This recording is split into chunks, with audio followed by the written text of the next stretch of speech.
hoje começa o programa falando de um convite. Amanhã, a Virgin Galactic dará início aos voos comerciais ao espaço. Essa é a primeira etapa nos planos da empresa de colocar clientes pagantes fora da Terra, ou quase. A espaçonave não atinge uma velocidade grande o suficiente para ir de fato ao espaço. Mas por alguns instantes, os passageiros vão experimentar a gravidade zero. E esse momento especial será transmitido ao vivo em nosso YouTube e também em todas as nossas redes sociais, além, é claro, do olhardigital.com.br. A transmissão conta com o astrônomo Marcelo Zurita, com o editor de Ciência e Espaço do Olhar Digital, Lucas Soares, e com o nosso editor executivo, Bruno Capozzi. Então, não perca, coloque o alarme para não esquecer. Amanhã, a partir das 11h45 da manhã. Bom, indo à primeira reportagem de hoje, vamos falar sobre o Censo 2022, divulgado hoje pela manhã. Vamos ver agora um resumo. A população do Brasil cresceu. Os dados do Censo Demográfico 2022, divulgados nesta quarta-feira pelo Instituto de Geografia e Estatística, o importantíssimo IBGE, mostram que o país hoje tem 203 milhões de habitantes.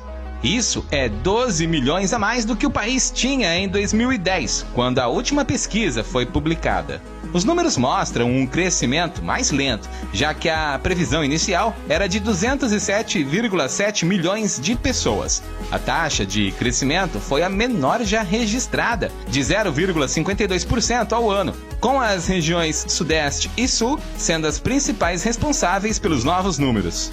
São Paulo é a maior cidade do país, igual era há 13 anos. A capital paulista tem 11.451.245 habitantes e é seguida por Rio de Janeiro e Brasília.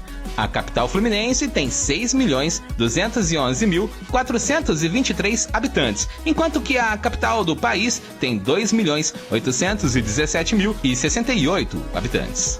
Já o menor município brasileiro, segundo o IBGE, é Serra da Saudade, em Minas Gerais, com apenas 833 pessoas. A lista das principais cidades com mais e com menos habitantes está no site do Olhar Digital. Acesse e confira.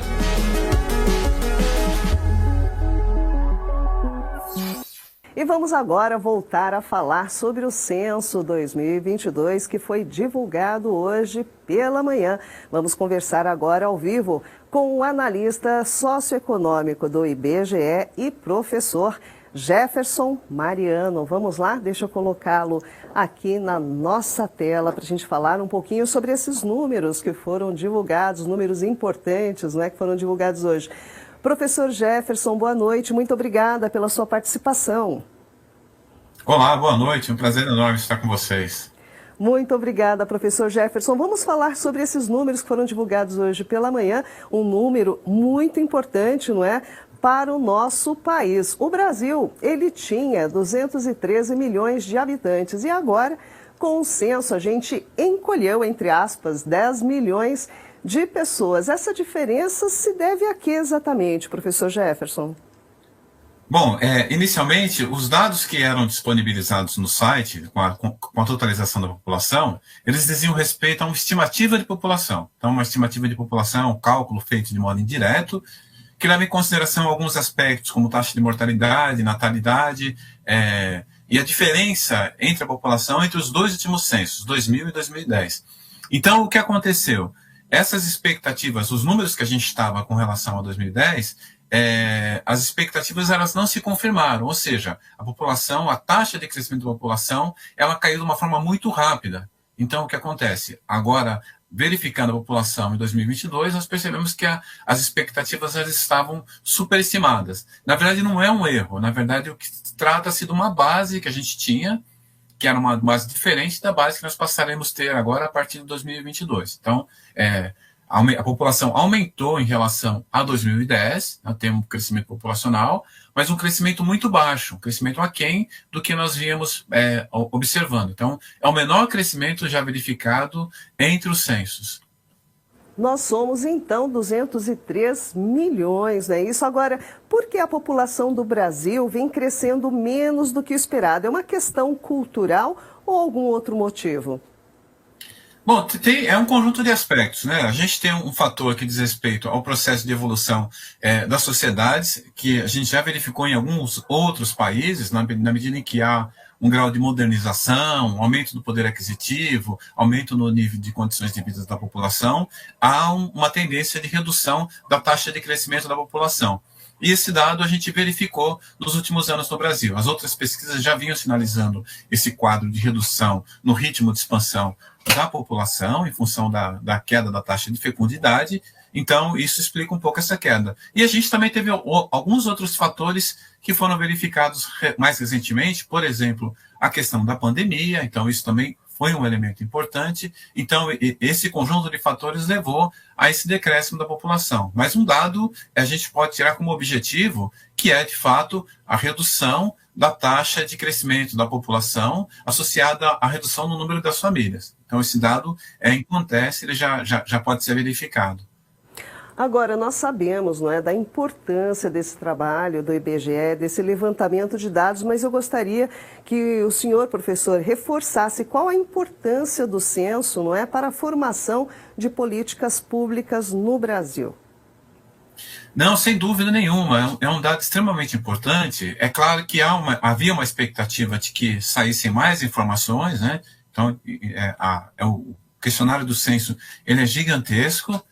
O que foi divulgado agora foi uma pequena parcela das informações. Foi divulgado apenas o dado relativo à população, né, junto com o dado de população, as taxas geométricas de crescimento da população, de modo que dá para a gente perceber as regiões nas quais ocorreu crescimento maior, as regiões nas quais a gente percebeu o decréscimo da população, e há um agendamento para uma agenda de divulgação de mais resultados. Mas, de qualquer modo, esse dado é importante para que o poder público possa pensar e implementar políticas públicas, desenhar políticas públicas de modo mais adequado. Então, por exemplo, tem um dado importante, que é a redução na taxa de crescimento da população nas metrópoles, nas capitais, e uma expansão da população em outras regiões. Então, dá para perceber como a população está se movimentando e, a partir daí dimensionar alguns equipamentos sociais urbanos, algumas políticas públicas, dados de educação, de saúde. Por exemplo, como há um menor crescimento nas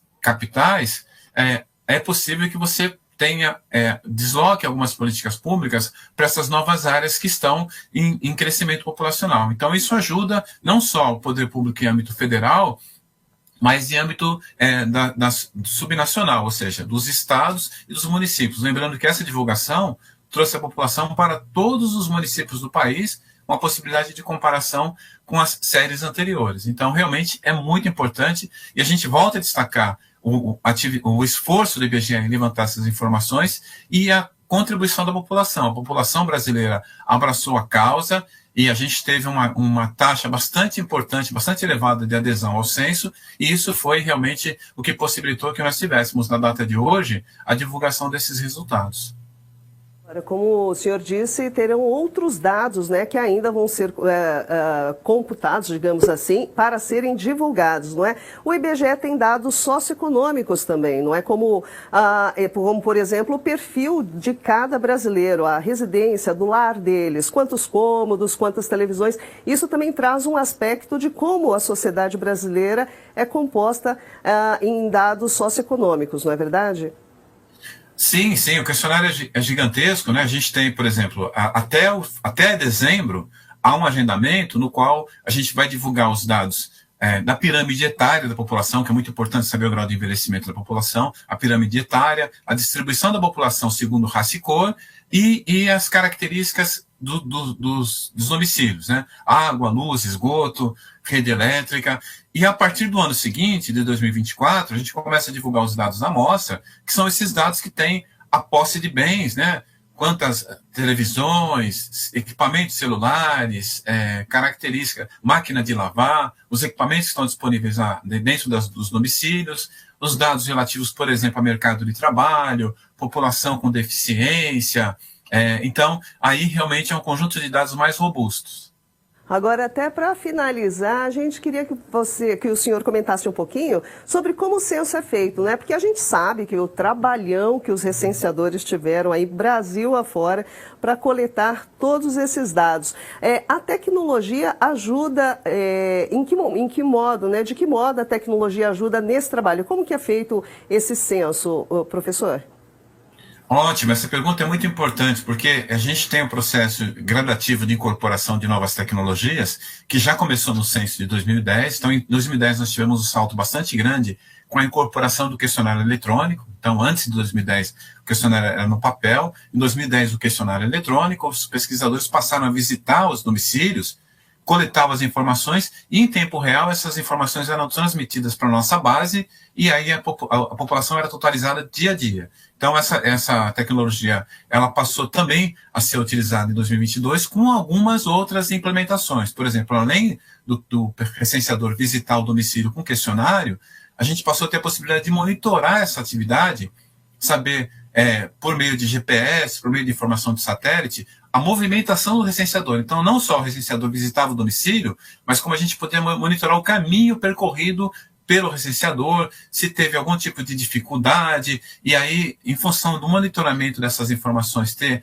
a informação correta, porque tem um sentido correto pelo qual o recenseador deve percorrer.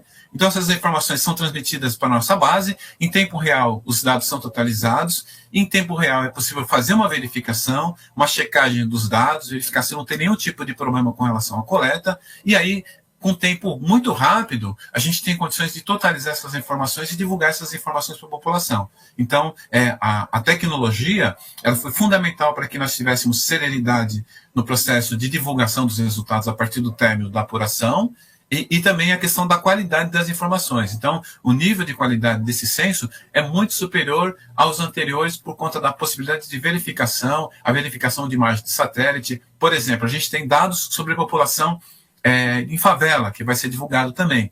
E as imagens são imagens de satélite. A gente tem com precisão a delimitação exata de cada favela, que a gente utiliza a denominação de aglomerado subnormal, né? Então, e essa delimitação ela só é possível em função da incorporação dessas novas tecnologias que estão disponíveis.